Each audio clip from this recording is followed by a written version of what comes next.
Wibowo ini merupakan ASN dari Puskesmas Pucanganak Kabupaten Trenggalek. Adapun pengalaman dari pekerjaan beliau yaitu di PMIK di Fasiankes Rumah Sakit pada tahun 2010 sampai 2020. Kemudian ia bekerja di Puskesmas mulai tahun 2021 hingga sekarang. Kemudian untuk pengalaman organisasinya, beliau merupakan pengurus organisasi di DPC Pormiki Kediri dan di DPD Pormiki Jawa Timur dari tahun 2022 sampai sekarang.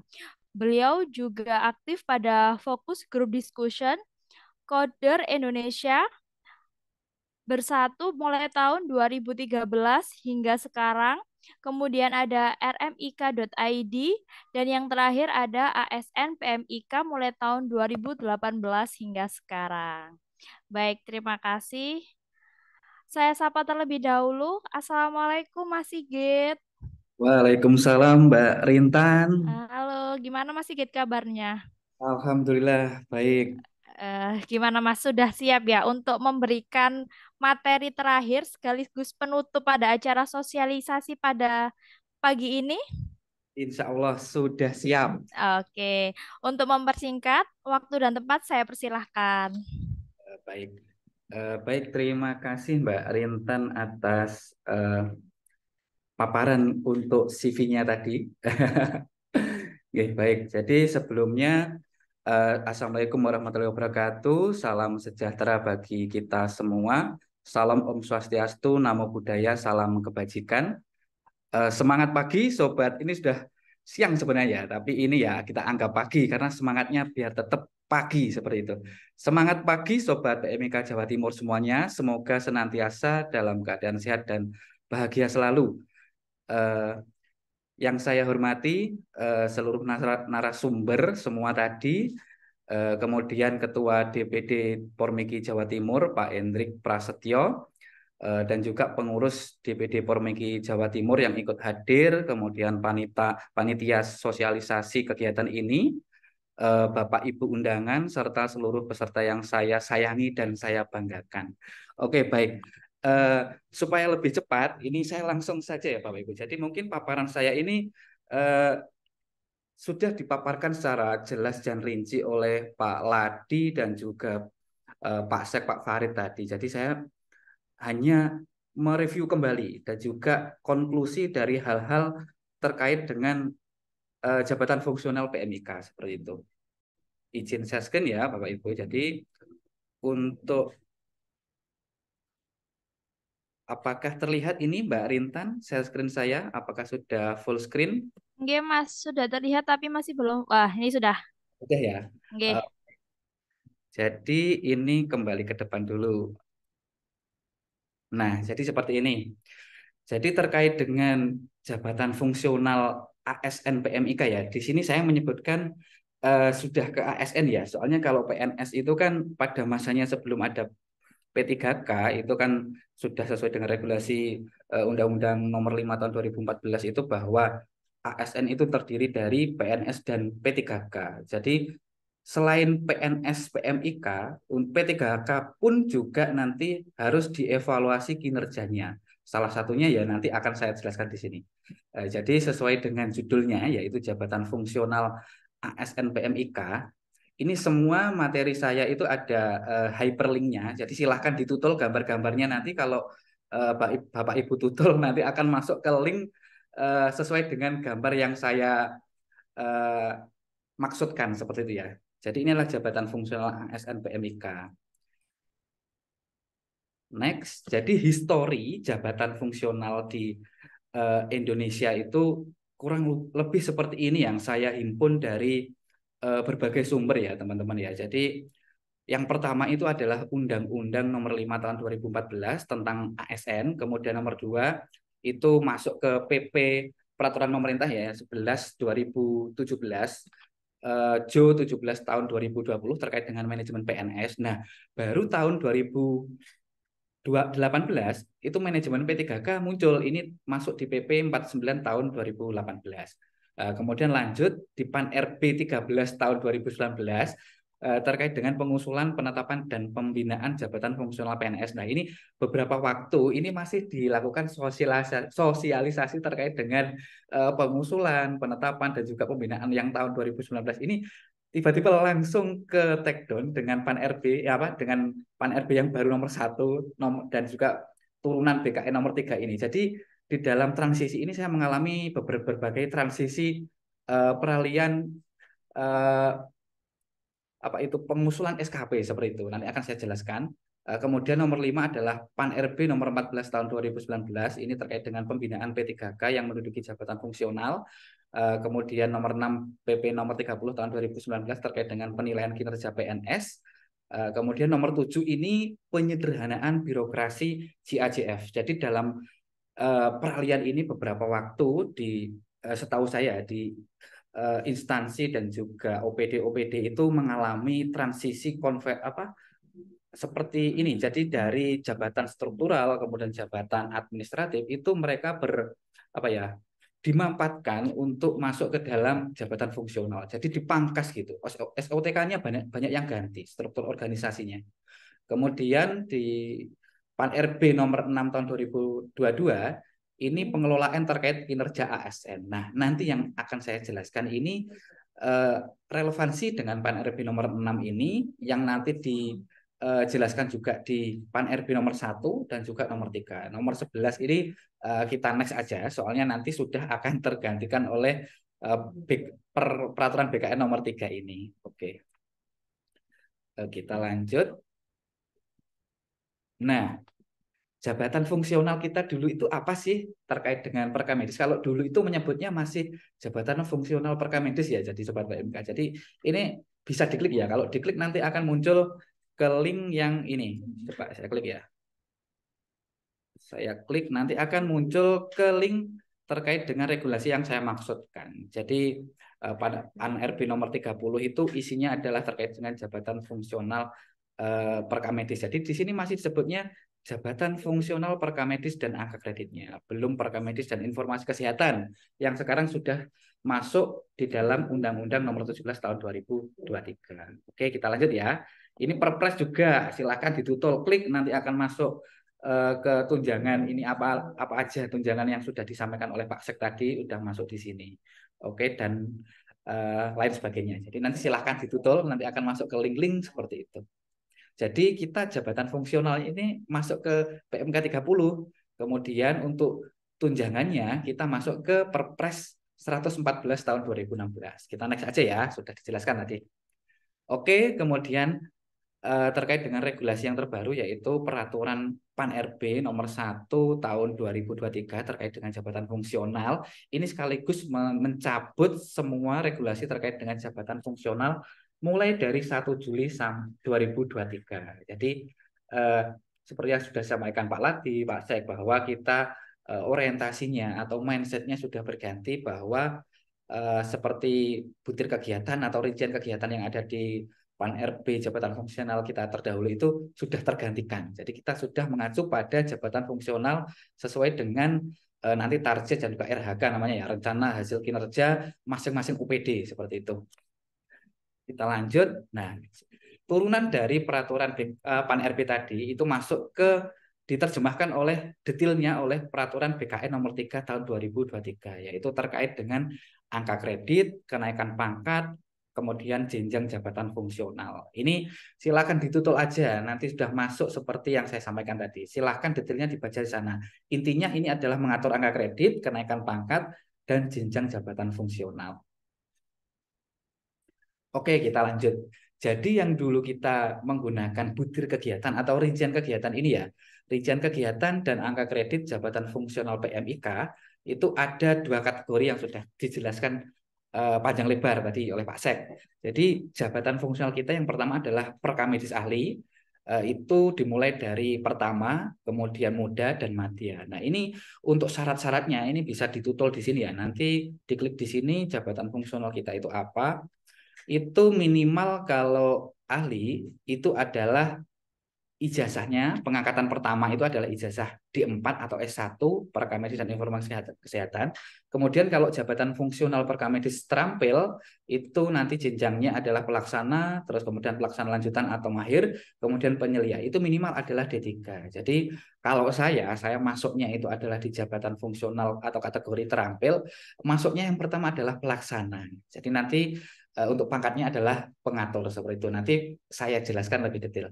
Jadi yang butir kegiatan ini kalau sesuai yang saya alami dan pengalaman di sini itu kita yang di puskesmas di bawah di bawah Dinas Kesehatan Kabupaten itu sudah menggunakan sasaran kinerja pegawai dari kinerja BKN. Jadi sebelumnya ini kami pun juga menggunakan seperti aplikasi yang di wilayah Jawa Timur ya, di Surabaya mungkin menggunakan e-master. Kalau di kita namanya sudah e-kinerja, namun dulu dari BKD atau BKP SDM itu difasilitasi menggunakan namanya e-kinerja Kabupaten Trenggalek. Namun pada pertengahan atau awal tahun 2023 ini semua ASN dari PNS dan juga P3K itu harus mengisi dari awal bulan RHK-nya dari awal bulan sampai dengan saat ini menggunakan e-kinerja BKN. Kenapa begitu? Soalnya ini di sini digunakan sebagai salah satu syarat untuk eh, apa ya? Untuk merilis atau itu memberikan tambahan penghasilan pegawai atau TPP seperti itu. Oke, kita lanjut. Nah, setelah kita yang dari konvensional tadi bahwa angka kreditnya diperoleh dari butir kegiatan. Nah, kalau sekarang dari apa sih? Nah, dari regulasi yang sudah dijelaskan tadi bahwa dari PAN RB 1 dan juga peraturan BKN, sekarang kita mendapatkan angka kredit itu otomatis dari predikat kinerja. Jadi predikat kinerja itu nanti ada ekspektasi dari pimpinan, dalam hal ini bisa dari atasan kita atau mungkin kalau di saya adalah puskesmas itu kepala dinas untuk kepalanya yang tertinggi seperti itu. Kemudian ini ada ekspektasinya. Ekspektasinya adalah sangat kurang, kemudian kurang, butuh perbaikan, kemudian baik dan sangat baik. Kenapa ini yang baik kok saya highlight? Karena untuk minimal kenaikan pangkat dan kenaikan jenjang itu ekspektasi kita adalah baik. Atau kalau konversinya nanti adalah 100%. Jadi nanti akan muncul seperti ini ya Bapak Ibu. Jadi evaluasi kinerja ini kan saya coba contohkan yang bulan Juli, ini akan muncul kurva seperti ini, baik atau kurang atau bagaimana seperti itu. Oke, kita lanjut dulu ya.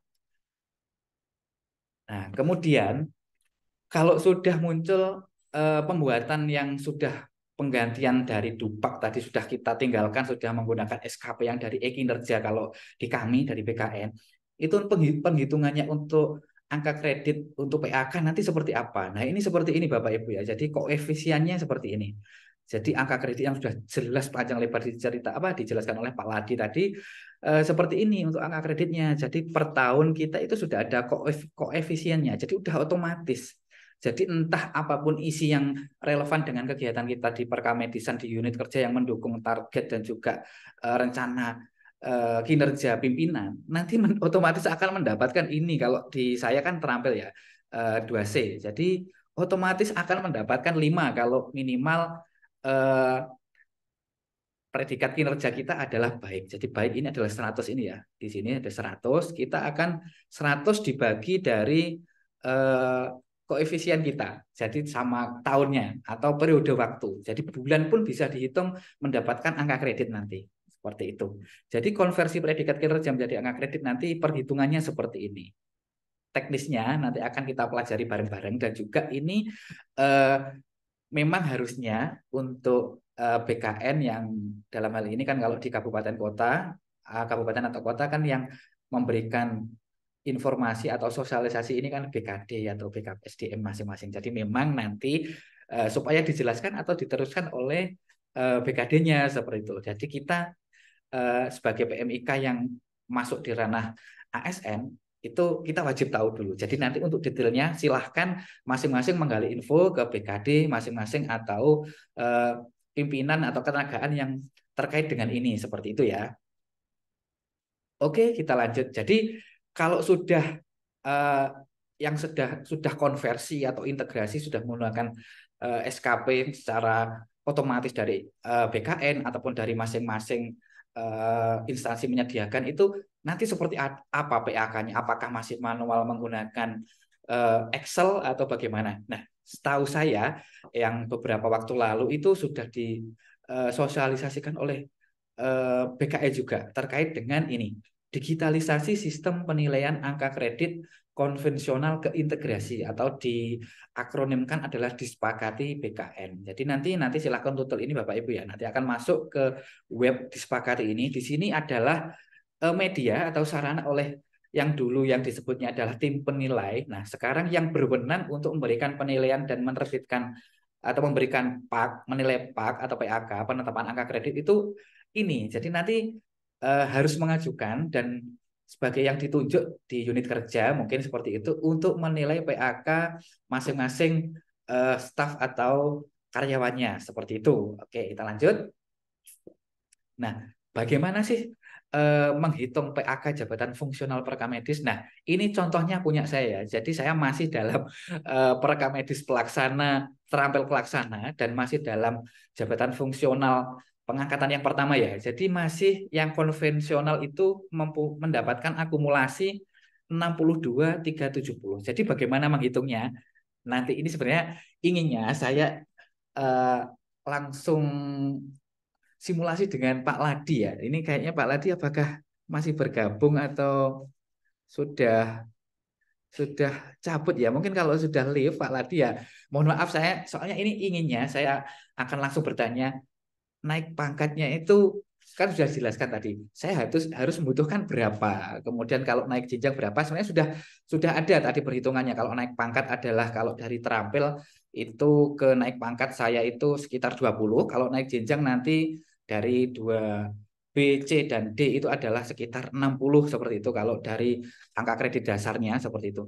Terus butuh berapa periode, bulan atau tahun? Nah, tadi sudah dijelaskan bahwa periodenya itu bisa bulan, bisa dihitung misal kalau periode bulan itu kita ya tinggal kali koefisien dan juga tahun dan juga predikat kinerja nanti berapa tahun kita harus mengumpulkan sampai kenaikan pangkat itu 20. Misalnya kalau saya mendapat predikat baik itu adalah koefisiennya ada 5, jadi 100 kali 5 nanti akan mendapatkan 5, jadi minimal 1 tahun itu kita mendapatkan 5 angka kredit. Jadi untuk menempuh 20 angka kredit minimal untuk kenaikan jenjang kita membutuhkan waktu paling tidak 4 tahun, soalnya kan kali 4 ya.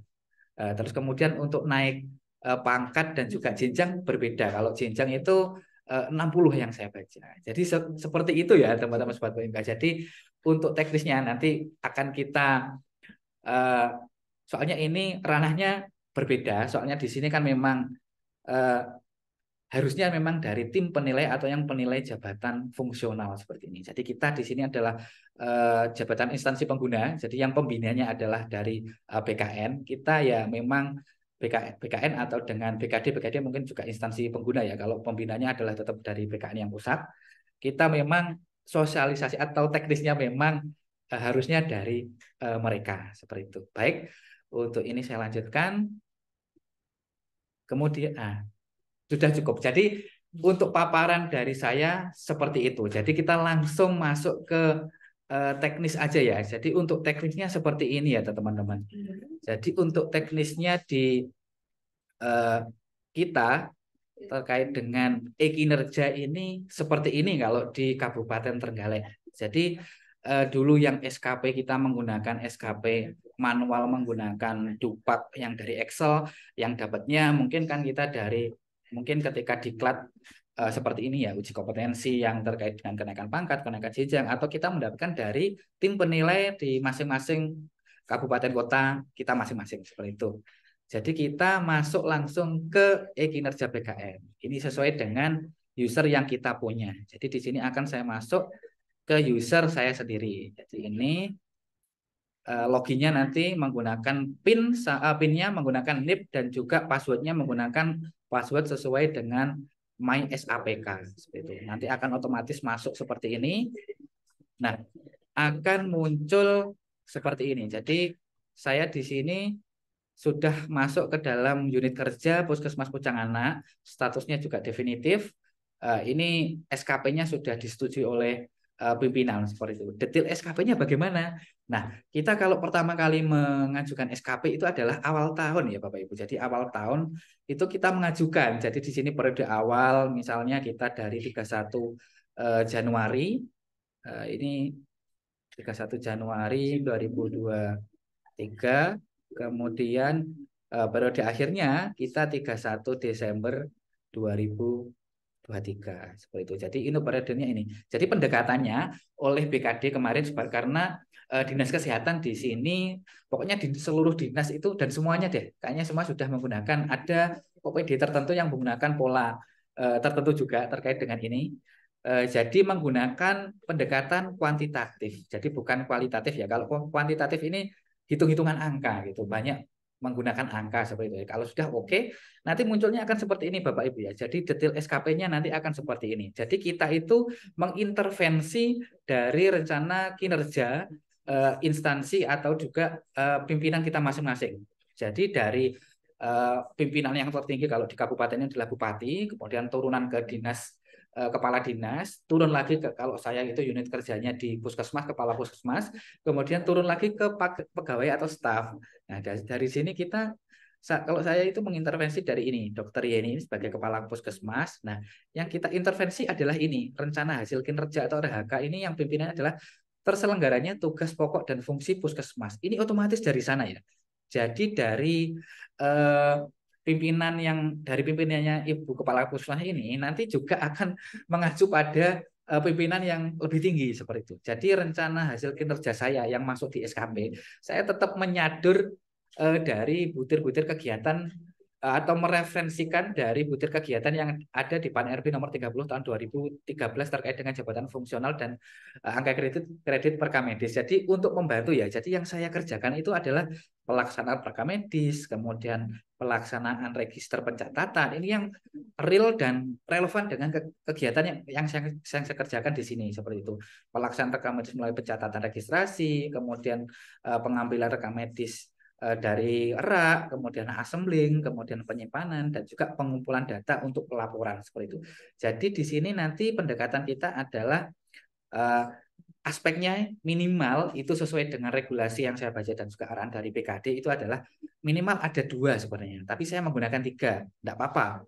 Jadi kuantitas, kemudian ada kualitas dan juga waktu. Jadi yang dibutuhkan di sini adalah apa sih indikator kita yang untuk melakukan pekerjaan itu ya yang pertama adalah melakukan wawancara, kemudian ini persentasenya berapa persen untuk targetnya dan untuk target tahunnya ini berapa, misal saya target tahunnya adalah 1.500 pasien, jadi tinggal membreakdown aja kita per bulan itu ada berapa hari, terus dalam 1 hari nanti akan ada berapa pasien itu nanti akan rata-ratanya ketemu seperti itu.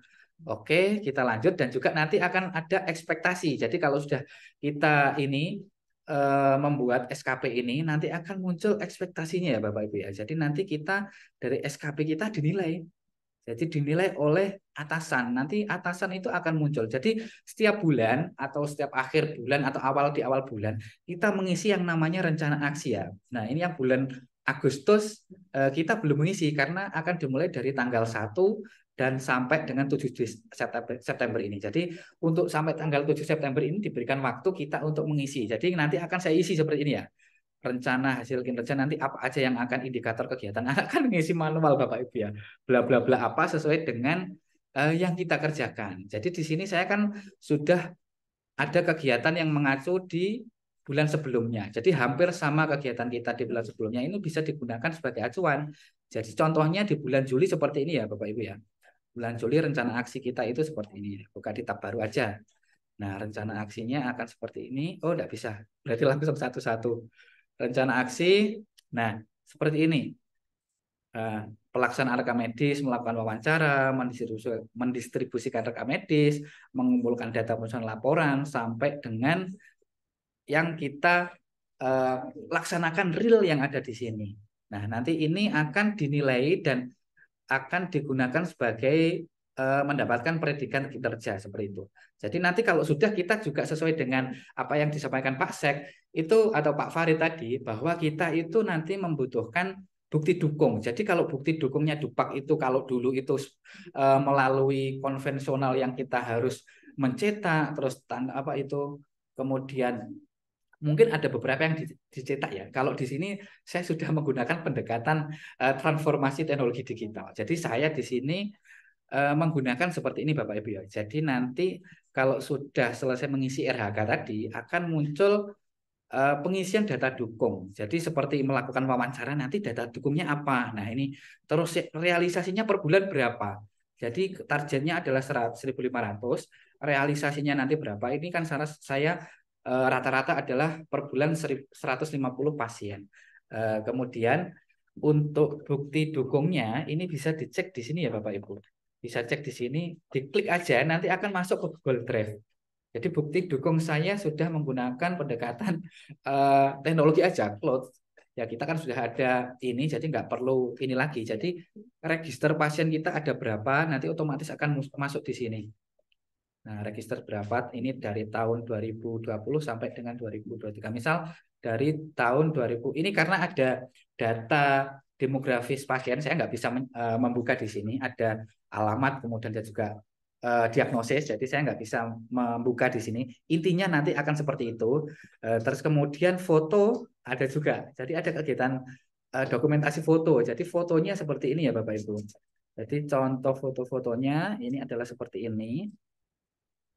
Nah, ini melakukan wawancara itu seperti apa sih? Nah, melakukan wawancara berbagai foto. Nah, ini wawancara pasien, terus kemudian mengisi buku register. Nah, buku register kita sudah bukan berbentuk buku, tapi menggunakan e-link atau di sini nyebutnya adalah elektronik laporan informasi kesehatan dari yang difasilitasi oleh dinas kabupaten di sini. Jadi seluruh puskesmas di sini sudah menggunakan integrasi atau kalau di sini kalau di rumah sakit Simpus ya, kalau di sini adalah kalau di rumah sakit adalah SIM RS, kalau di sini adalah Simpus menggunakan e-link.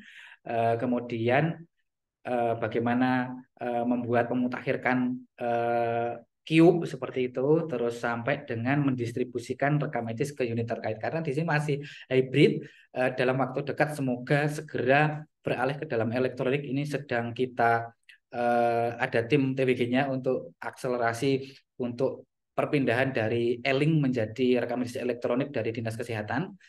Kemudian sampai dengan pengambilan lagi rekam medis dan juga sampai dengan pengembalian rekam medis ke dalam rak seperti itu.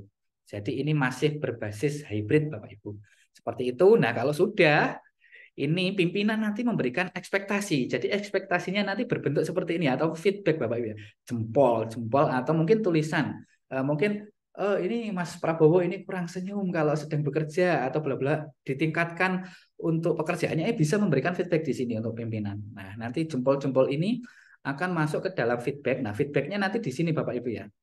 Nah, ini feedbacknya nanti akan mempunyai mendapatkan rating kinerja sesuai dengan ekspektasi. Jadi kalau kita sesuai ekspektasi, ini nanti nilainya adalah baik. Kalau baik itu adalah persentase koefisiennya nanti adalah 100%.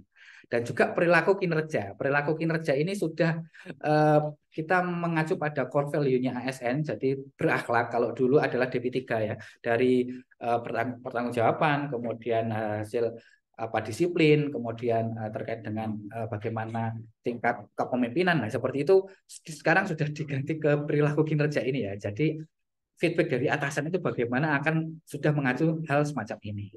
Oke, kalau sudah nanti kita bisa cetak Bapak Ibu. Jadi kita cetak nanti bisa untuk laporan misalnya untuk sebagai syarat kenaikan jenjang dan pangkat. Jadi ini di bulan-bulan ini diminta oleh BKD dan Sekda sebenarnya dari Sekretariat Daerah untuk kita mengeprint untuk capaian atau evaluasi dari SKP kita ini. Jadi SKP yang dari ini kita cetak ya. Jadi bisa dilihat di sini. Jadi kita cek di sini penilaian kinerja, bukan di sini pelaksanaan ini kita bisa cek untuk mencetak penilaian kita yang dari pimpinan. Jadi penilaian kita itu sudah nggak semesteran, nggak tahunan lagi. Jadi kita sudah bisa periodik seperti yang disampaikan oleh Pak Ladi tadi. Jadi kita per bulan pun bisa mengajukan angka kredit. Jadi kalau misalnya sudah ada 6 kali kenaikan pangkat, itu kita bisa menyesuaikan bulan terdekat kita dalam pemenuhan angka kreditnya. Jadi seperti itu. Jadi per bulan kita cetak. Saya contohkan untuk yang bulan Juli kita cetak. Ini cetaknya adalah di akhir bulan, misal Juli itu akhir bulan Juli tanggal 31. Ini nggak usah diisi. Kemudian kita klik OK. Nanti akan muncul otomatis seperti ini Bapak Ibu ya. Kalau sudah kita mengisi tadi akan muncul kurva terkait dengan predikat kinerja pegawai. Nah, seperti capaian kinerjanya seperti ini. Jadi dari yang sangat kurang, kemudian kurang atau misconduct, kemudian butuh perbaikan, ini 75%, baik 100%, sangat baik 150%. Nah, otomatis Bapak Ibu. Jadi kita nggak perlu lagi membuat rumus atau di Excel dan lain sebagainya yang dulu seperti itu. Di sini kalau yang saya alami sudah bertransformasi ke ranah ini. Jadi dulu sudah pernah membuat SKP yang transisi itu 2 kali. Jadi tahun 2022 itu kalau nggak salah membuat regulasi yang sesuai dengan tahun yang lama, menggunakan yang lama itu. Dan kemudian konversi yang tahun semester kedua dari tahun 2022 itu menggunakan regulasi yang baru yang sudah menggunakan ekspektasi seperti ini. Oke, kita lanjut ya. Jadi nanti akan muncul seperti ini. Jadi tinggal berapa persen realisasi yang kita dapatkan nanti akan muncul. Kita tinggal print aja sampai dengan ekspektasinya ini. Di sini akan muncul kinerjanya baik atau bagaimana. Nah ini predikat kinerja kita kalau sudah baik maka kita mendapatkan 100 persen dan untuk kali di ekspektasi untuk kali di koefisien tadi seperti itu. Nah jadi untuk SKP yang digunakan sebagai nanti angka kredit, detailnya seperti ini Bapak Ibu kalau di Kabupaten Trenggalek terutama ini di Dinas Kesehatan dan juga di Puskesmas Kabupaten Trenggalek. Jadi ini sebagai salah satu variabel atau syarat untuk penghitungan TPP yang ada di Kabupaten Trenggalek. Selain itu juga untuk pengendali ya, untuk kendali pimpinan yang sudah disebutkan oleh Pak Ladi tadi bahwa supaya subjektivitas pimpinan itu tidak superior dan bisa dikendalikan, kita bisa menilai pimpinan. Jadi menilai pimpinan kita yang atau tim penilai kita yang memberikan penilaian ini bisa kita memberikan feedback di dalam kinerja ini, bisa kita berikan penilaian atau feedback dan juga nah ini ada perilaku ini dan juga kita bisa menilai melalui aplikasi yang disediakan oleh pemerintah Kabupaten Trenggalek. Jadi di sini di pemerintah Kabupaten Trenggalek itu menyediakan namanya adalah survei kepuasan masyarakat ini untuk mengendalikan salah satunya itu. Jadi kalau ada kinerja terus kemudian ada hal yang mempengaruhi hal terkait dengan kinerja apapun ini kita nilai di sini Bapak Ibu ya. Jadi kita misal kita login ya. Kita login dengan ini dengan akun saya. Jadi di sini kita bisa menilai pimpinan atau kita sendiri. Jadi misalnya kalau kita mau menilai pimpinan ya, misalnya ini kalau saya, nah kalau kita mau menilai pimpinan tinggal kita nilai aja, beri penilaian kinerja ASN. Misal, oh ini kok pimpinan saya memberikan penilaian yang di kinerja tadi kok kurang baik atau kita membutuhkan untuk biar didengar instansi atau pemerintah daerah. Nah, ini pemerintah daerah dalam hal ini adalah Pak Bupati. Ini langsung bisa melihat feedback atau juga dengan survei-survei yang apa kita isikan di sini langsung bisa melihat. Misalkan pelayanan di puskesmas atau rumah sakit atau di instansi apapun pelayanannya kurang baik bisa langsung melihat dari sini Bapak Ibu ya. Misal kalau di sini saya mau menilai pimpinan saya aja. Jadi puskesmas Pucangana. Pucangana. Nah, ini ada puskesmas. Kita pilih siapa yang akan kita nilai. Kepalanya adalah Dokter Yeni. Dokter Yeni kita nilai di sini. Nah, ini langsung ada gambarnya. Kita nilai di sini. Nah, kita nilai sesuai bintangnya apa enggak. Nah, kalau kita mendapatkan bintang 1, nanti akan ada notifikasi bahwa beliaunya itu harus ya memperbaiki minimal kalau bintang 1 minus itu harus menilai apa mendapatkan penilaian 25. Kita nilai bintang 5 ya. Jadi ini sesuai dengan regulasi Permendagri kalau nggak salah ada 9 atau 12 variabel ya. Jadi nanti untuk penilaian kepuasan masyarakat itu harus mengacu pada itu.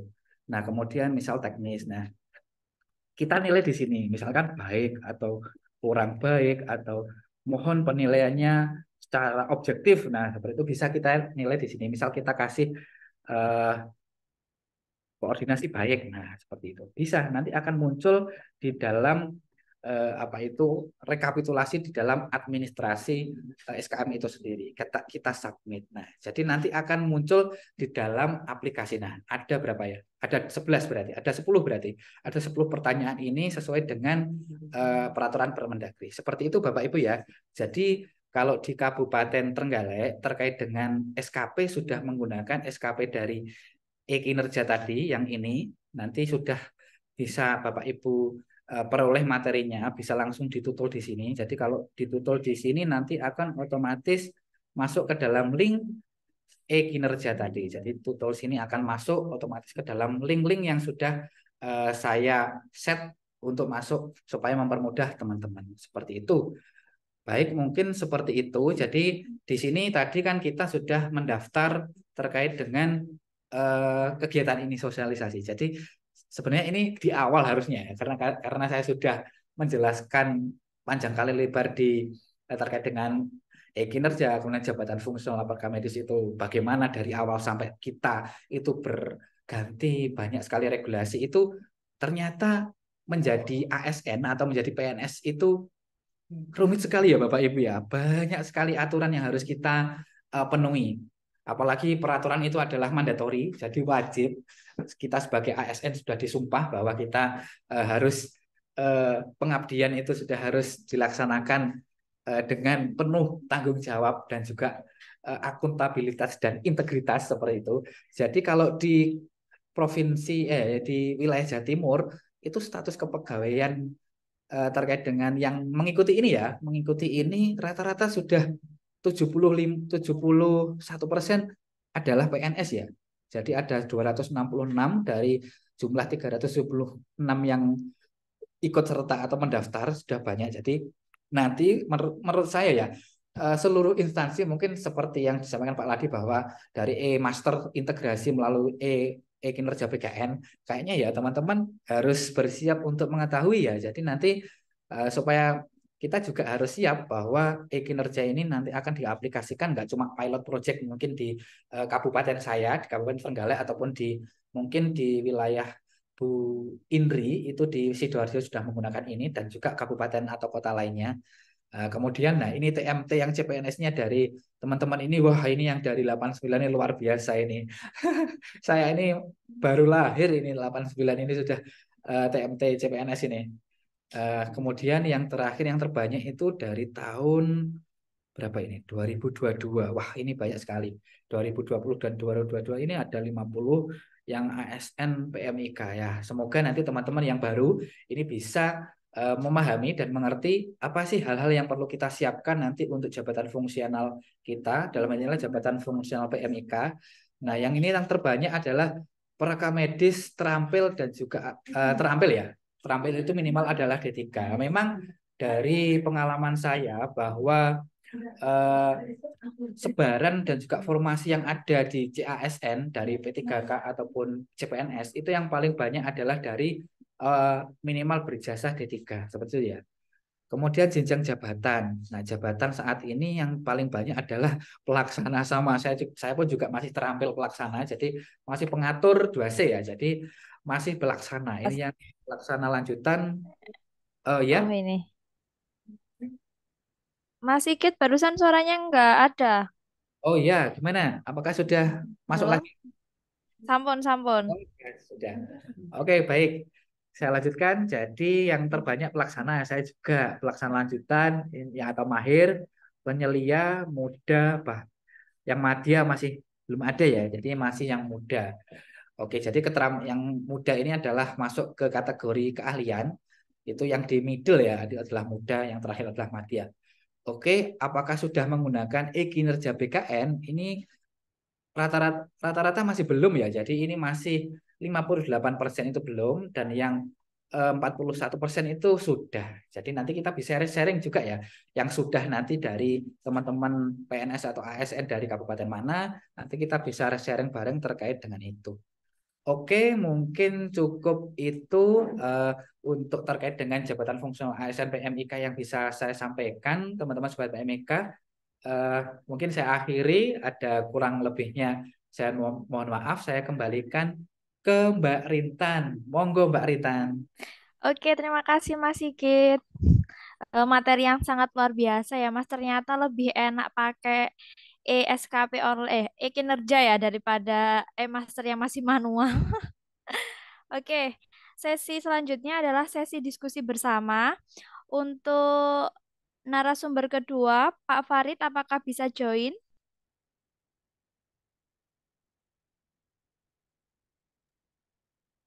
Ya, insya Allah, monggo, Oke, monggo. siap. Untuk Bapak Ibu yang ingin bertanya bisa raise hand.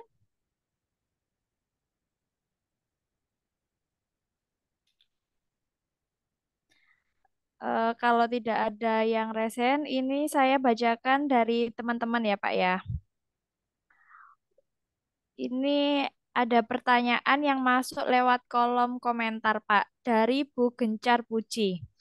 Mohon izin bertanya, apakah di wilayah Jawa Timur sudah ada UKOM untuk ahli jenjang dari terampil ke ahli? Gimana Pak Sek? Nah, nggih, terima kasih ini Mbak Gencar Mojokerto nih. Ini pengurus kita, pengurus Pormiki, DPC Pormiki Mojokerto. Oke, untuk nanti untuk UKOM ya, nanti kita yang jelas ini di peraturan BKN nomor 3 dari turunan dari apa itu Permenpan nomor 1 itu banyak perubahan. Jadi sekarang instansi pembina baik nanti di level nanti kabupaten ataupun nanti di level apa itu jenis provinsi itu sekarang lagi menyusun ulang gitu loh. Karena yang seperti yang saya jelaskan tadi, UKOM itu semua sekarang menjadi persyaratan, baik nanti alih jenjang dan lain sebagainya. Nah, nanti ini sekarang informasi dari Dinas Kesehatan pun ini lagi menata ulang lagi nanti, karena juga kemarin UKOM terakhir pun itu juga Alhamdulillah juga yang ada cuman alih jenjang saja nanti. Terus kemudian sepertinya sebentar ya, saya coba cek di suratnya kemarin ya. Jadi nanti terkait jadwal nanti Mbak Gencar ataupun nanti teman-teman PMIK yang lain itu bisa selalu saling sharing ya. Nanti insya Allah juga ini seperti yang surat yang dulu itu saya share di Simpel Jatim. Nah, saya share di Simpel Jatim untuk terkait nanti surat undangan uji kompetensinya. Jadi nanti teman-teman, nah ini biasanya di setiap event uji kompetensi itu ada jenis uji kompetensi yang disampaikan. Ini mohon izin Mbak Rintan, saya share screen boleh nggih? Oke, monggo Pak Asek. Ini saya share screen surat undangannya ya, biar nanti teman-teman juga tahu.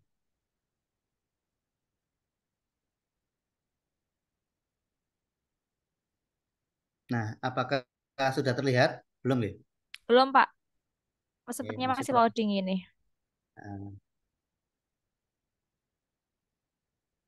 nah, ini sudah terlihat. Masih loading di saya Pak, masih belum terlihat gambarnya.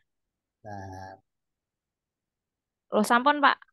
Nah, itu kan di ini surat yang jadikan saya dasar kemarin untuk mengikuti uji kompetensi dari Dinas Kesehatan Provinsi. Nah, ini ada memfasilitasi terkait kenaikan jenjang dan perpindahan jabatan. Nah, ini jenis uji kompetensi pasti disertakan. Kalau yang di kita ya di rekam medis itu ada di poin sebentar, ada di poin 15. Nah, berarti yang kemarin yang dilakukan di Dinas Kesehatan Provinsi pada saat saya ikut UKOM adalah cuman uji kenaikan jenjang. Nah, sedangkan di kompetensi yang lain itu sudah ada alih kategori, kenaikan jenjang, ada perpindahan jabatan dan lain sebagainya. Jadi nanti teman-teman informasi ini nanti insya Allah juga kita akan coba share ya ketika ada surat UKOM dan lain sebagainya. Nanti untuk teman-teman kita bisa nanti lihat di Simpel Jatim maupun di website DPD informasi tersebut ataupun juga nanti kita bisa share di sosial media punyanya DPD Pormiki Jawa Timur. Mungkin seperti itu Oke Mbak Pak, Rintan. baik. Kemudian ada pertanyaan masuk untuk Mas Sigit. Jadi ini dari Budia Ayu Tristiani dari RSUD Dr. Iska. Izin bertanya, untuk butiran RHK pada e-kinerja yang sekarang, apakah tetap beracuan dengan Permenpan 30 dengan tetap memperhatikan, misal ahli pertama sesuai dengan jenjang pertama, cuman acuan satuan angka kreditnya tidak digunakan atau kegiatannya kita bisa mengerjakan semua kegiatan sesuai yang kita kerjakan tanpa mengacu jenjang jabatan. Gimana nih Mas Sigit? Oh, baik. Oke. Langsung saya jawab ya. Oke, monggo. Oke. Jadi selama transisi untuk e-kinerja BKN ini di sini itu kita pun juga kesulitan untuk membuat mencari literasi untuk acuan ya. Jadi acuan kita sebagai perekam medis itu apa sih sebenarnya kalau di unit kerja, apalagi unit kerja itu di eh, tempat instansi pemerintah itu kan banyak sekali, nggak cuma puskesmas, nggak cuma rumah sakit, ada mungkin yang di balai kesehatan dan lain sebagainya. Nah, itu kalau kita nggak punya pegangan, nggak punya standar atau nggak punya apa ya referensi, itu kita juga kayak seperti apa ya, mau ngasal atau ngawur pun juga serba ini pekewo, apalagi semua ini baru. Kita tanya misal ke tim penilai, terus kemudian kita tanya ke BKD atau mungkin ke pimpinan kita pun juga baru, beliau-beliaunya pun juga ini ya eh, menjalani hal yang baru yang dulunya menggunakan butir-butir. Jadi kita seperti, wah mana ini yang benar, mana yang apakah harus menggunakan butir. Nah, dalam hal ini kita tetap mereferensikan butir kegiatan untuk kendali kita yang relevan dengan kegiatan di RHK. Jadi kalau misal RHK-nya itu atau rencana hasil kinerja itu yang sudah relevan dengan target pimpinan dan kita breakdown sesuai dengan kegiatan kita sebagai perekam medis dan benar-benar real dilaksanakan, mungkin yang ada apa ya yang sudah tertulis di butir kegiatan eh, PAN RB yang lama itu ada dan relevan dengan kegiatan kita sebagai PMIK untuk menyusun SKP, sah-sah saja menurut saya untuk digunakan.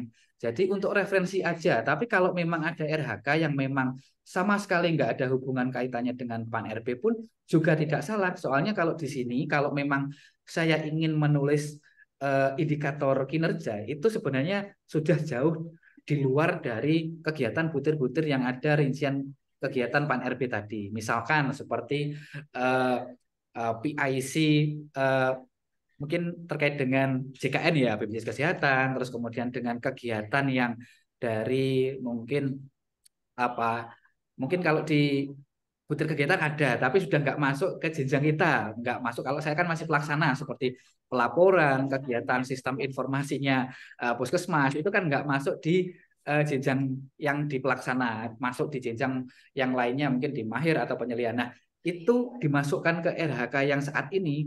Kalau menurut saya pribadi ini ya, nanti silahkan koordinasikan dan komunikasikan dengan pihak kepegawaian ataupun BKSDM atau BKD di masing-masing kabupaten.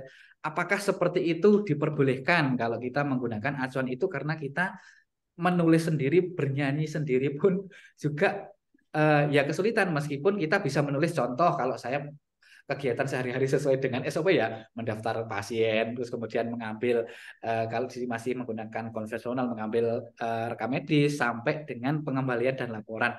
Sebenarnya kita menulis sesuai nyanyian pekerjaan kita real di kegiatan sudah bisa. Kalau saya seperti itu Mbak Rintan ya, sama Mbak siapa tadi yang tanya, Mbak Diah Ayu, seperti itu Oke, Mbak ya. Mbak Dia Ayu.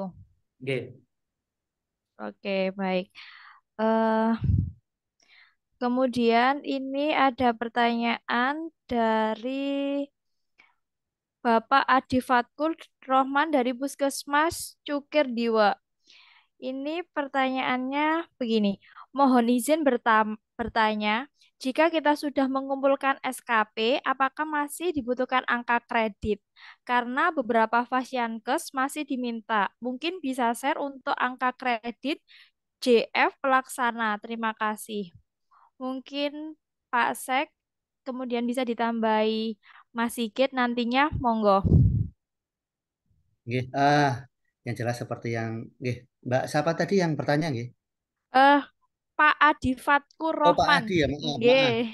Oh, Mas Adi ini juga kayaknya pengurus kita deh, pengurus DPC nanti. Eh, mungkin juga kita bikin acara lagi nih Mas Sigit ya, kayaknya kita perlu sering sharing kayak gini nanti. Ini aturan baru dan semuanya nanti masih bertanya-tanya. Bahkan nanti di beberapa daerah pun itu saya kemarin aja di bulan berapa ya untuk mengajukan kenaikan pangkat masih diminta dupak dan lain sebagainya.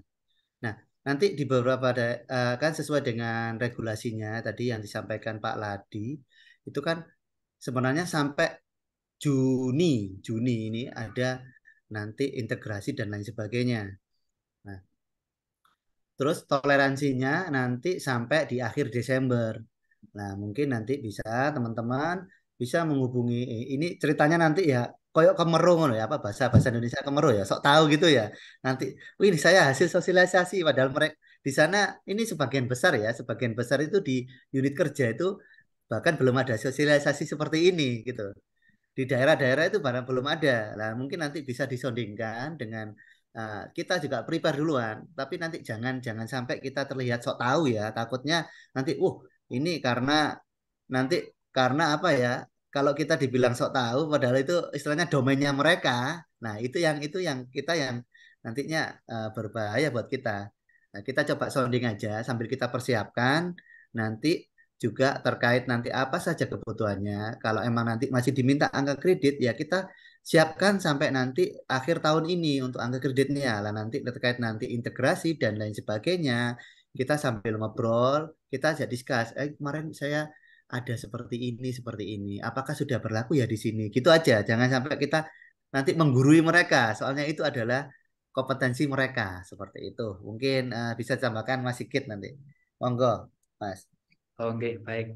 Eh, Memang seperti itu Pak Sek. Memang ini ada ranahnya instansi pembina. Dalam hal ini adalah BKN dan BKN itu pasti punya di bawah-bawahnya. Kalau kita Jawa Timur adalah BKN Regional 2 Jawa Timur. Kemudian nanti akan turun lagi ke kabupaten dan kota. Nah, ini kita memang harus ini ya. Ya kita cukup tahu dan kalau ada apa ini misalnya integrasi kita sudah siap seperti itu. Jadi memang ini memang ranahnya di sana. Saya share screen sedikit aja ya terkait dengan apakah masih butuh angka kredit? Masih, Monggo. jadi kita masih tetap butuh angka kredit dan angka kreditnya pun ini kita eh, bisa dibilang per tahun itu bisa apa sudah otomatis.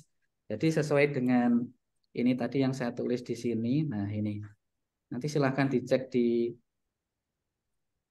materi, silakan dibaca-baca dan pelajari. Jadi di sini ada konversi predikat kinerja. Jadi Mas Adi tadi, kalau Mas Adi kan masuknya di terampil ya, keterampilan ini terkait dengan kategorinya. Jadi nanti koefisien per tahun itu adalah 5 ya. Jadi kita kalau pengen naik pangkat ke ini ya, ada tulisan ini ya, angka kredit kumulatif minimal kenaikan pangkat kalau terampil dari 2B kemudian 2C sampai 2D itu adalah 5 ini. Apa? 20. Jadi kumulatifnya 20. Jadi koefisien tahunannya itu adalah 5. Jadi perhitungannya nanti sebenarnya mau saya demonstrasikan dengan Pak Ladi karena Pak Ladi sudah cabut mungkin sekilas aja tapi perhitungannya itu belum saya siapkan. Jadi intinya nanti keterampilan dalam periode waktu tertentu itu misal Mas Adi kan sudah diangkat, kalau sudah diangkat nanti akan mendapatkan seperti ini Mas ya, mendapatkan SK fungsional dan juga nanti akan muncul PAK dalam pengangkatan jabatan fungsional pertama. Jadi PAK-nya nanti seperti ini. Jadi saya tutul aja ya biar besar ya teman-teman ya. Jadi PAK-nya nanti akan berbunyi seperti ini. Karena saya masih PAK jabatan fungsional pertama kali, jadi akan muncul seperti ini. Nah, perbesar aja. Jadi akan muncul, wah kok balik nih. Akan muncul seperti ini. Kok munggah medun. Jadi akan muncul seperti ini ya. Nah, penetapan pakai kursor aja lah. Nah, ini PAK bla bla bla ini adalah SKP ya yang saya dulu dupaknya diminta dari per Januari 2021 sampai dengan semester setengah semester tahun 2022 ini mendapatkan perolehan angka kredit seperti ini ya. Jadi kalau kita seperti disampaikan Pak Ladi tadi, pendidikan formal tadi mendapat 60, mendapat ijazah, STPPL ini adalah kita malah mengikuti atau sertifikat diklat prajabatan atau latsar, kemudian kegiatan pelayanan dalam waktu periode itu sebenarnya hampir sama. Per tahun itu kita mendapatkan satu sebenarnya ya. Jadi satu ini ya. Kalau yang konvensional lama. Terus kemudian unsur utama lainnya, nah kalau sudah itu kita jumlahnya adalah 60. Jadi 60 nanti ini kita dikonversikan. Jadi 60 akan dikonversikan ke dalam integrasi yang disebutkan oleh Pak Ladi tadi. Jadi dikurangi dari, kalau nggak salah kita adalah dikurangi sejumlah 40 atau berapa gitu loh. Jadi nanti setiap kita angka kredit itu yang 60 tadi, yang ini ya seharusnya ada hitung-hitungan bareng Pak Ladi tadi, 60 ini dikurangi 40 sebagai angka kredit dasar. Jadi nanti akan memperoleh 20 setiap kali kita naik pangkat ke dalam jenjang jabatan tertentu yang dibutuhkan tadi, kita membutuhkan 20. Kemudian kalau naik jenjangnya, kalau pangkat kan 20, itu adalah 60. Kalau misalkan mau naik ke mahir, dan itu salah satu syaratnya kalau nggak salah, itu harus kita mengikuti atau lulus uji kompetensi yang sudah dijelaskan oleh Pak Sek tadi. Jadi sudah jelas ya, jadi kita tetap membutuhkan angka kredit yang nanti otomatis ini diperoleh dari kegiatan kita yang dari SKP. Kalau di sini sudah menggunakan SKP-nya menggunakan e-kinerja. Jadi kalau mendapatkan sangat baik, nanti persentase yang dibagi adalah 150%, kemudian kalau baik 100%. Jadi ini dikalikan aja nanti. Nah, nanti mendapatkan per tahun kalau saya gali itu adalah 5. Jadi kalau Mas Adi nanti ingin naik pangkat ke ini, naik pangkatnya membutuhkan minimal adalah 20. Seperti itu Mas Adi ya dan Mbak Rintan. Oke, siap. Mungkin dari Mas Adi, kalau misalnya masih join, kalau kurang jelas bisa ditambahin Mas Adi. Loh, sudah baik, terima kasih katanya Mas Adi. Berarti cukup jelas penjelasan dari dua pemateri. Ini ada mungkin dari Bapak Ibu yang mau bertanya langsung, bisa langsung raise hand.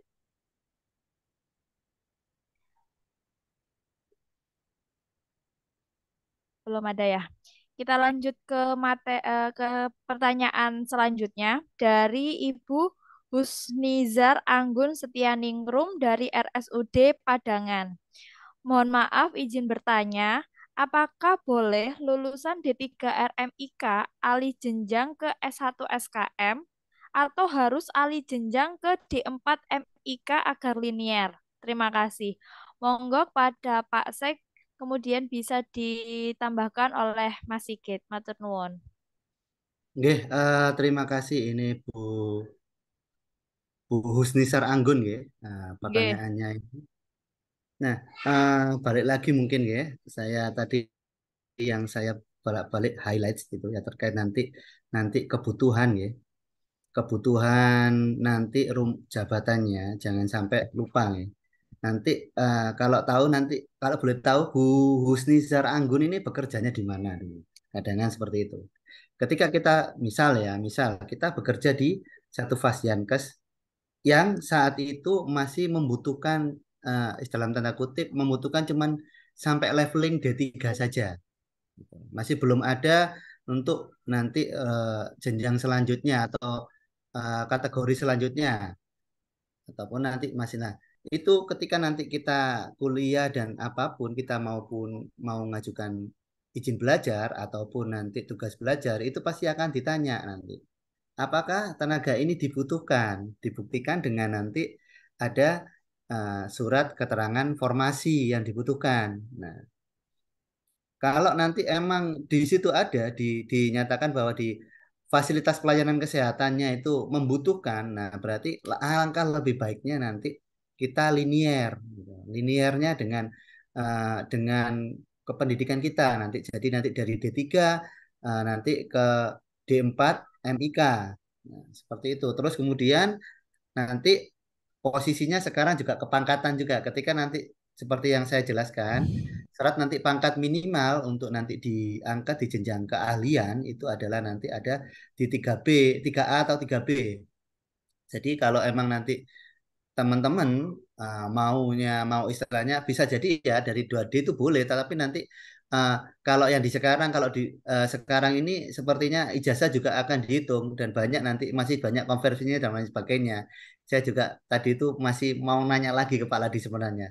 Sebenarnya kalau dibuka pertanyaan tadi diskusinya banyak nggih Mas Sigit dengan Pak Ladinya ini.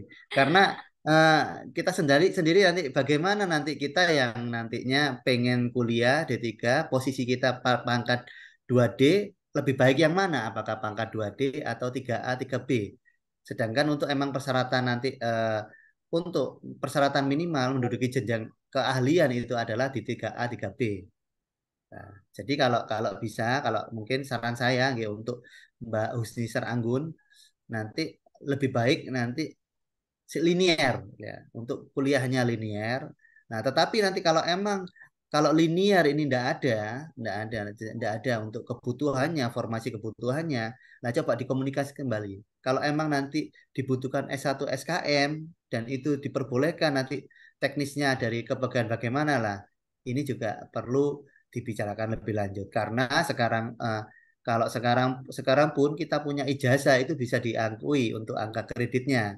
Tetapi apakah boleh ijazah itu dipakai untuk kenaikan jenjang? Nah, tunggu dulu. Apakah dia itu linear atau tidak? Nah, seperti itu. Oke, terima kasih. Oke, mungkin dari Mas Sigit ada tambahan, Mas? Oke, benar sekali Pak Sek. Jadi beberapa waktu lalu saya itu kan ada informasi bahwa ada tugas belajar dari Kemenkes ya. Jadi saya menggali info. Ini gimana sih cara untuk masuk ke dalam tugas belajar ini? Soalnya kalau tugas belajar itu kan kita free untuk pekerjaan pokok itu kita kan dibebas pekerjaan kan ya. Meskipun nanti fungsional kita dicabut dulu. Jadi kita di stop dulu sebagai fungsional perkamedis. Jadi kita sebagai PNS aja untuk diberikan tugas untuk melanjutkan studi atau pembelajaran. Nah, seperti itu. Itu tetap mengacu seperti yang disampaikan Pak Asek. Jadi mengenai dengan formasi, kemudian kalau di sini nyebutnya adalah renbud ya, rencana kebutuhan. Jadi renbudnya di unit kerja itu apa sampai dengan di instansi. Ini saya share lagi enggak apa-apa ya. Contoh renbud itu seperti apa sih biar ada gambaran teman-teman. Ini karena ya saya baru mengalami sendiri bahwa untuk in passing ke dalam alih jenjang ya kalau saya itu kan pengennya sebenarnya untuk melanjutkan apa ya mumpung masih ada mungkin spirit motivasi terus kemudian tenaga masih ada untuk riwari sekolah yang mungkin kalau nggak bisa diakses secara daring itu masih bisa gitu ternyata itu memang minimal adalah 2D dulu supaya nanti ketika masuk ke jenjang berikutnya yang ke keahlian atau 3A minimal 3A itu otomatis angka kreditnya langsung ditambahkan diangkat ke jabatan itu. Jadi kalau saya loncat dari 2C ke 3A tidak bisa. Jadi harus melewati 2D dulu. Jadi minimal saya harus 2D. Nah, contohnya renbud seperti ini Bapak Ibu. Kalau di sini ya. Nah, jadi kalau di puskesmas itu renbudnya adalah seperti ini ya, kebutuhan formasi ya. Jadi seperti contoh kalau misalkan Mbak tadi mau sekolah di SKM ya tadi ya, di Sarjana Kesehatan Masyarakat ya. Nah, seperti ini minimal ini sudah masuk yang ASN ada berapa, terus kemudian kesenjangan yang kurang berapa, kekurangannya ada berapa. Ini ada 1-1. Jadi nanti ini diusulkan bahwa nanti formasi berikutnya lowongan ini bisa diisi oleh mungkin ASN yang fresh ataupun kita yang naik jenjang dan lain sebagainya. Ini pun saya juga mengusulkan bahwa ini perkamedis karena ya saat ini transformasi digital juga luar biasa. Ini mengusulkan perkamedis nggak cuma 1 di puskesmas. Jadi kurang 1 minus kurang. Jadi ini sebagai salah satu apa namanya untuk usulan bahwa formasi yang atau kita tugas atau kita ingin kuliah lagi nanti tersedia nggak jabatannya seperti itu ya. Jadi melengkapi apa yang disampaikan oleh Pak Sek tadi. Seperti itu ya Bapak Ibu. Oke. Ini ada dari Pak Ketua raise hand. Mungkin Pak Ketua mau menambahkan, Pak. Monggo Pak Ketua. Baik, sedikit aja Bapak Ibu semuanya. Jadi yang pertama memang ini adalah regulasi baru ya. Jadi bahkan di BKD-nya masing-masing pun masih belum ada sosialisasi. Nah, kita mencoba sosialisasi dulu ke teman-teman PMIK karena saat ini kan banyak sekali yang beredar terkait dengan angka kredit, butir-butir kegiatan, pencabutan itu. Nanti kalau sudah bawa dupak gimana? Nah, akhirnya terjawablah dalam event saat ini. Jadi saya nanti minta tolong kepada panitia, kalau misalkan Bapak Ibu semuanya masih ada pertanyaan, silahkan dibuatin kolom khusus, nanti akan kita jawab dan akan kita konsulkan ke BKN. Nah, menambahkan lagi, tadi sudah disampaikan luar biasa sama Pak Sekjen dan Koordinator Humas, memang benar apa adanya.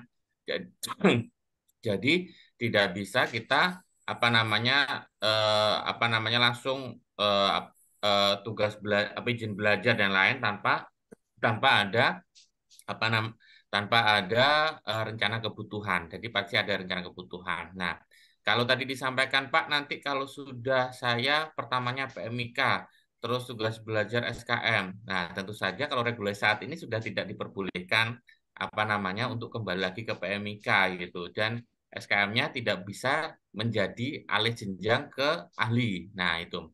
Jadi kemarin terakhir di tahun 2021 Bapak Ibu semuanya, itu masih diperbolehkan, itu dari Kementerian Kesehatan terakhir itu 2021. Tetapi kalau sekarang harus linear. Nah, kalau sekarang itu adalah D3 reka medis, maka D4-nya harus MIK ataupun linear sesuai dengan ketentuan perundangan yang berlaku. Mungkin itu ya untuk menjawab itu. Tapi dasarnya yang pertama adalah ada rencana kebutuhan, mau tugas belajar ataupun izin belajar.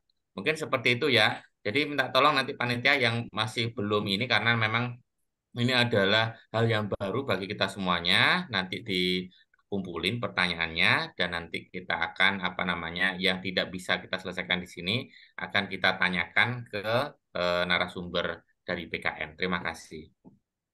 Oke, siap. Matur nuwun Pak Ketua atas tambahannya.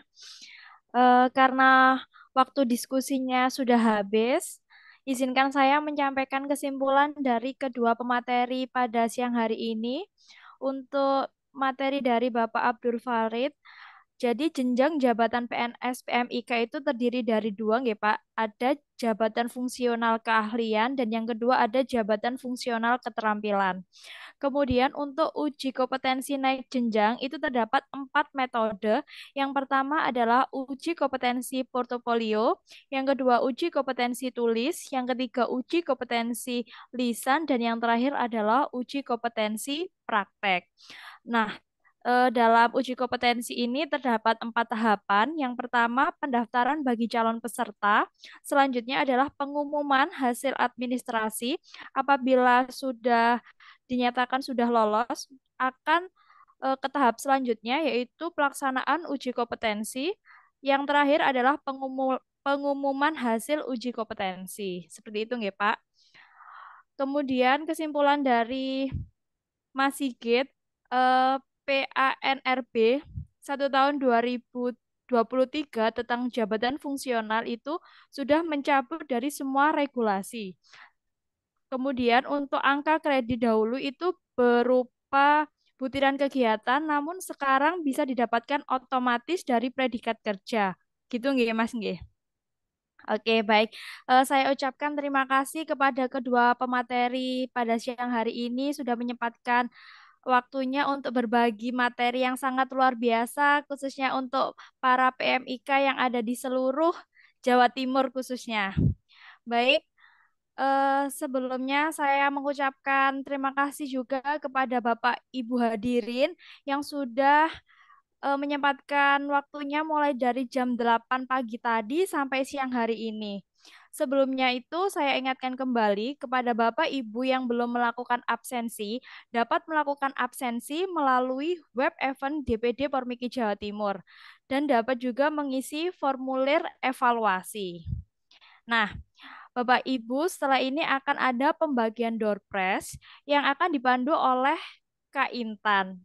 Sebelumnya, saya mohon maaf apabila selama memandu acara ini terdapat banyak-banyak kata yang salah maupun terdapat tutur kata yang kurang berkenan di hati Bapak Ibu semuanya. Kemudian, acara selanjutnya saya kembalikan ke Kak Intan selaku MC. Terima kasih Kak Rintan atas selaku moderator sosialisasi pagi hari ini. Materinya sosialisasi sangat luar biasa dan sangat seru ya, sampai banyak yang bertanya. Saya informasikan kembali untuk para peserta, Bapak Ibu yang bertanya dan pertanyaannya belum terjawab, bisa disampaikan melalui kolom chat Zoom meeting dan oleh panitia akan dijawab secara terpisah. Nah, saat ini adalah acara yang ditunggu-tunggu, yaitu pembagian door prize.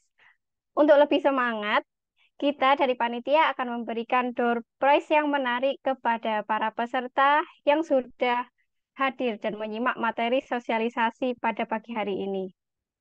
Eh, dari door prize ini kami dari panitia membagi dua kategori, yaitu dari penanya terbaik karena banyaknya antusiasme peserta yang bertanya, maka kuota untuk penanya itu kita banyakkan juga.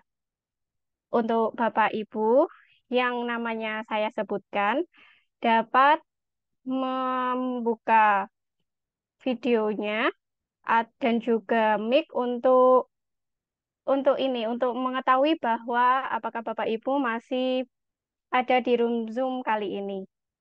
Saya bacakan pemenang untuk penanya terbaik.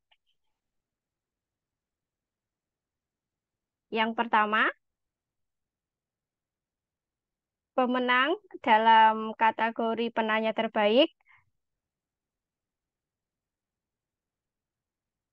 yaitu adalah Bapak Eko Arifianto dari Tuban. Mohon izin Bapak Eko, apakah masih bergabung di room Zoom?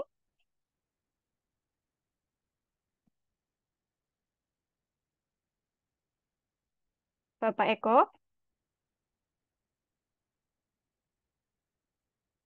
Oh, ya masih, kata Bapak Eko. Monggo Bapak Eko nanti bisa menghubungi CP Panitia kami untuk konfirmasi terkait alamat pengiriman door prize-nya, nggih, Pak. Dan yang kedua, kita lanjutkan penanya terbaik lagi. Yang kedua yaitu dimenangkan oleh Ibu Nungki dari RSUD Dr. Saiful Anwar. Mohon izin, Ibu Nungki, apakah masih bergabung?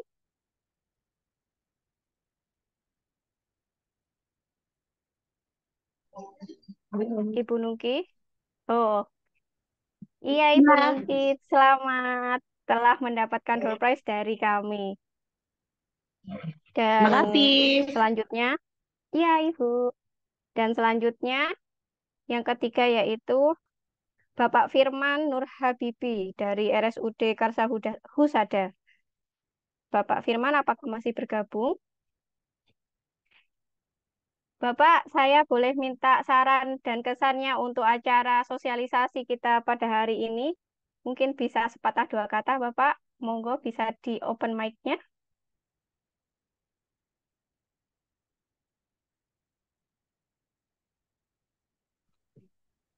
Assalamualaikum warahmatullahi wabarakatuh. Waalaikumsalam warahmatullahi.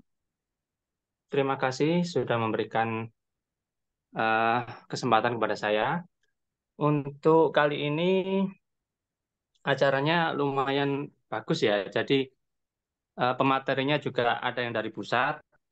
Terus untuk eh, saya sedikit memberikan saran aja ya. Untuk nanti yang terakhir, kalau kita harus bertanya itu selain di kolom komentar mungkin bisa diberikan apa itu nomor khusus mungkin. Jadi kalau lepas dari acara ini kita masih bisa bertanya gitu. Itu aja. Ya, siap. Ya, siap. Terima kasih, Bapak Firman. Mungkin untuk bertanya kembali bisa melalui https://event DPD Polmiki. Di situ kita sudah ada Casey yang bisa sebagai asisten asisten untuk bisa menampung pertanyaan dari rekan-rekan PMIK se-Jawa Timur. Oke, Gitu, cukup Bapak. jelas.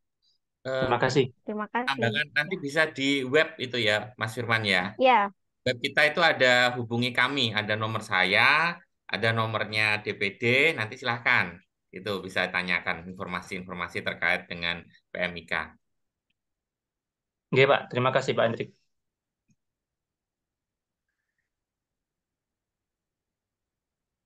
Terima kasih Pak Firman atas sarannya. Dan kemudian penanya terbaik keempat yaitu ada Bapak Adi Fathur Rahman dari Puskesmas Cikur Diwe, Diwe ya. Untuk Bapak Adi, mohon bisa menyalakan nggih, monggo mic dan juga memberikan kesan pesan untuk event kali ini, Bapak.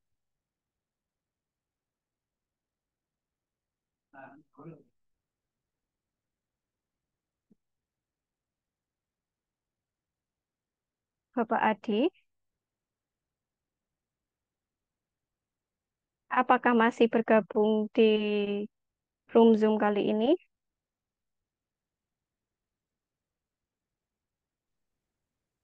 Ya masih, Mbak. Ya, siap. Bapak mungkin ada sepatah dua kata untuk pesan dan kesannya dalam event kali ini, Bapak. Ya mohon maaf untuk kameranya masih nggak bisa ini. Ya terima Oke, kasih. siap. Jadi kita jadi tahu dengan adanya implementasi pemenuhan angka kredit ini, jadi di puskesmas kita itu dimintanya itu banyak gitu loh. Ya, jadi dengan adanya acara ini kita jadi tahu. Ya terima kasih untuk panitia dan Pak Hendrik. Terima kasih. Assalamualaikum warahmatullahi wabarakatuh. Waalaikumsalam warahmatullahi wabarakatuh. Kemudian pemenang kelima yaitu ada Ibu Diah Ayu Tristiani dari RSUD Dr. Iska. Untuk Ibu Diah, apakah masih bergabung di room Zoom kali ini?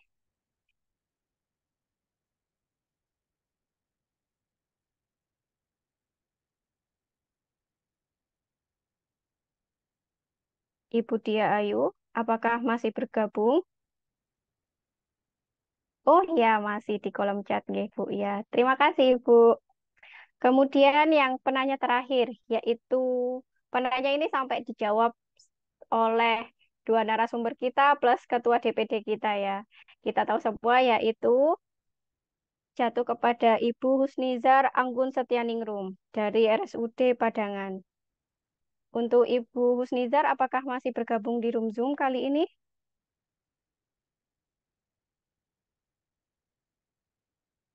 Masih, Mbak. Ya, mungkin dari untuk Ibu Husnizar ada saran ataupun juga next eventnya kita apa yang ingin dilakukan lagi untuk next event kita ke depannya.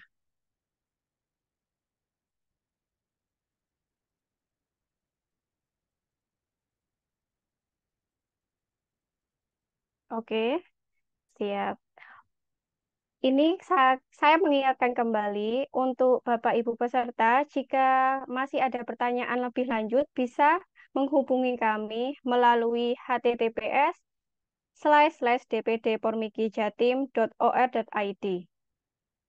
Kemudian, kategori selanjutnya yaitu spin. Mungkin bisa dibantu dari panitia. Nah, ya kita spin. Ini kita ada 4 pemenang. Jadi, jika nama tersebut kita panggil sampai 3 kali tidak ada atau tidak merespon, maka kami akan menggugurkan dan men-spin kembali untuk mendapatkan pemenang selanjutnya. Begitu, nggih? Mohon dari panitia, mohon dibantu untuk men-spin. Silakan.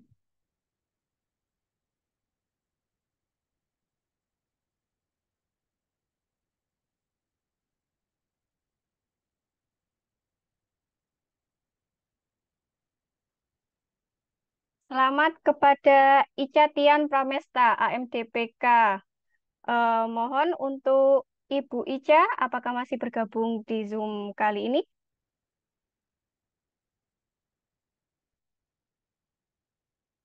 Saya panggil lagi sampai 3 kali ya, jika tidak ada. akan kami spin ulang. Ibu Ica, apakah Ibu Ica masih bergabung di Zoom?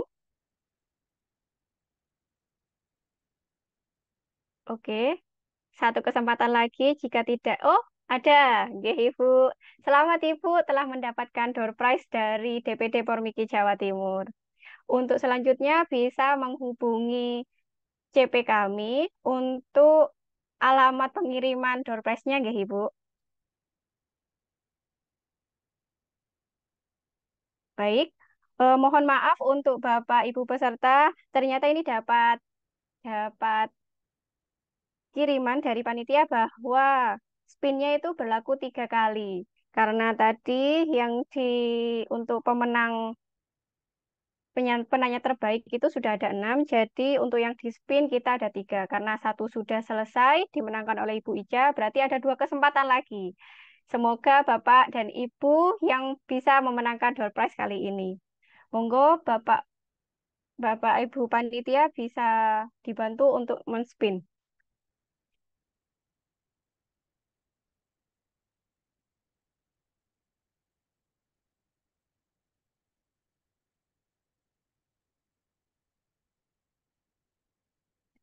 Selamat untuk Raffi Putra Perdana AMD Kes. Untuk Bapak, nggih ini, untuk Bapak Raffi apakah masih bergabung di Zoom?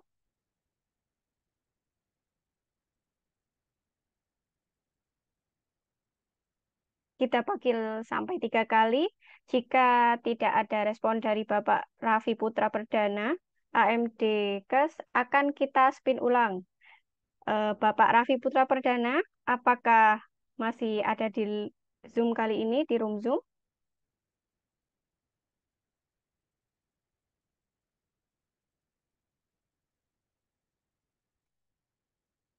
Kita panggil sekali lagi ya. Eh, Bapak Raffi Putra Perdana.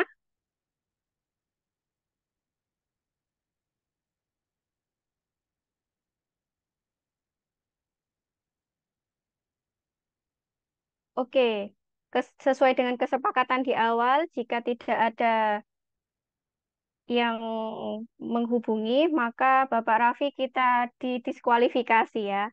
Maka minta tolong untuk bisa diputarkan kembali panitia spinnya.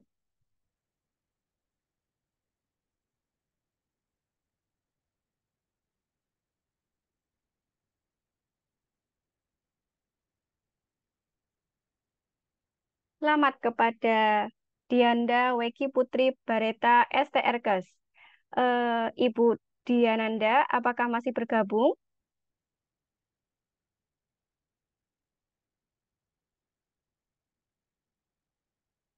Oh ya, ini Mbak Husnizar Anggun sudah memberikan saran dan kesannya.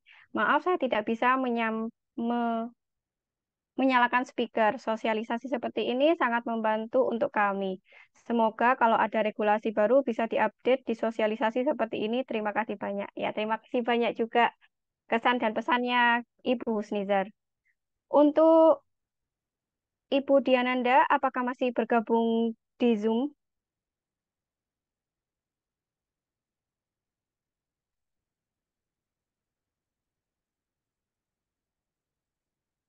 Saya panggil sekali lagi. Ibu Diananda Wegi Putri Bareta STRKes. Apa ada? Jika tidak bisa untuk menyalakan mic ataupun juga video, bisa melalui kolom chat untuk mengetahui bahwa masih ada dalam Zoom kali ini. Baik, karena tidak ada, mohon maaf untuk Ibu Diananda, kita didiskualifikasi kembali. Monggo panitia bisa dispin ulang.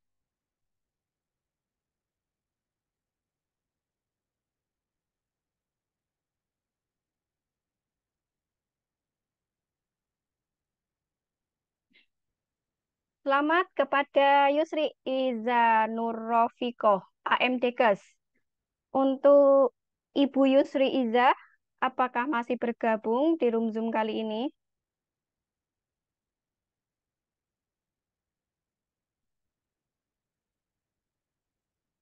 Oh ya, masih. Terima kasih Ibu Yusri. Selamat kepada Ibu Yusri karena telah mendapatkan door prize dari kami. Dan kemudian ini kurang satu ya, berarti spinnya. Siapakah yang akan mendapatkan door prize dari kami? Monggo bantuannya untuk di spin.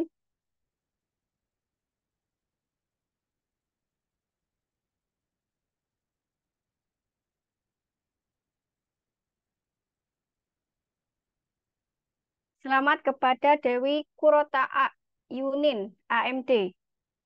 Untuk Ibu Dewi, apakah masih bergabung di Zoom?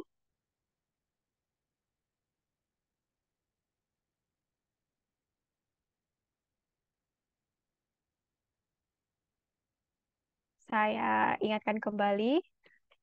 Untuk Ibu Dewi Kurota Yunin, AMD, apakah masih bergabung?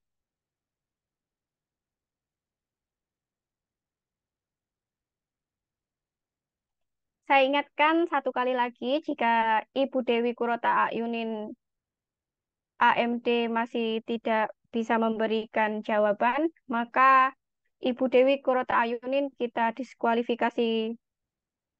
Diskualifikasi. Baik, karena tidak ada jawaban, silakan di-spin kembali.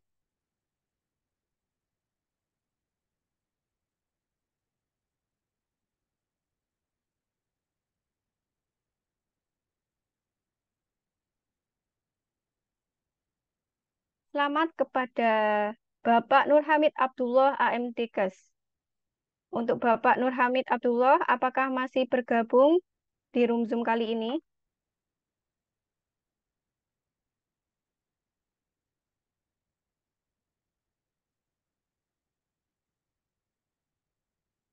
Saya panggil kembali.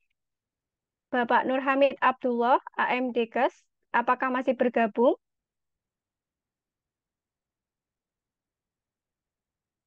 Sepertinya sudah banyak yang keluar ya. Ini dari rapat Zoom. Padahal ada door prize menarik yang akan kita bagikan. Monggo bisa di spin ulang.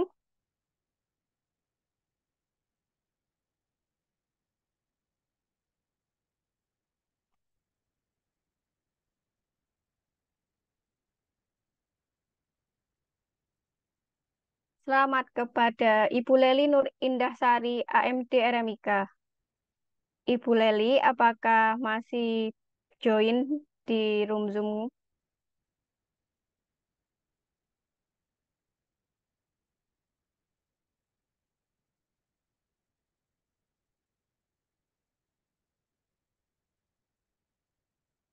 Ibu Leli, apakah masih join di room Zoom kali ini?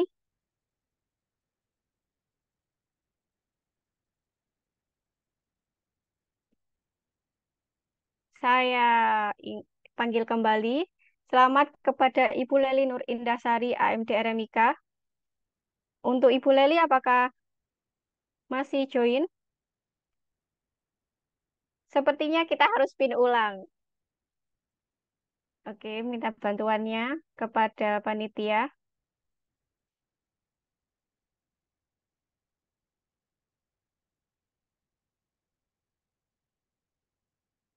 Selamat kepada Ibu Dian Pratiwi AMDPK. Apakah Ibu Dian masih bergabung dengan kami di room Zoom?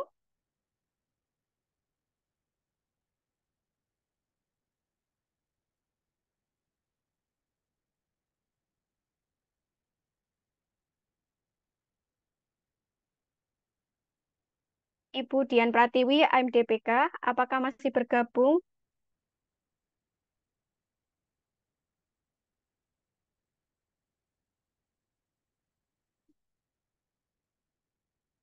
Untuk Ibu Dian Pratiwi, apakah masih bergabung? Oke, sepertinya harus di-spin ulang lagi.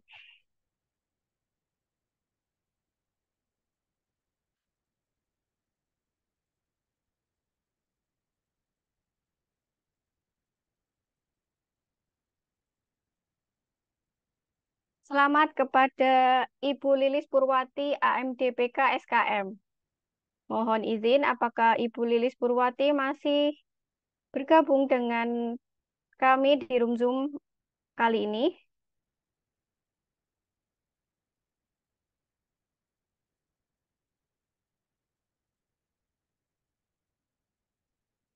Ibu Lilis Purwati, apakah masih bergabung?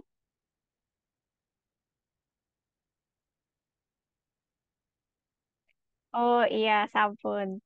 Selamat Ibu karena mendapatkan door prize dari kami.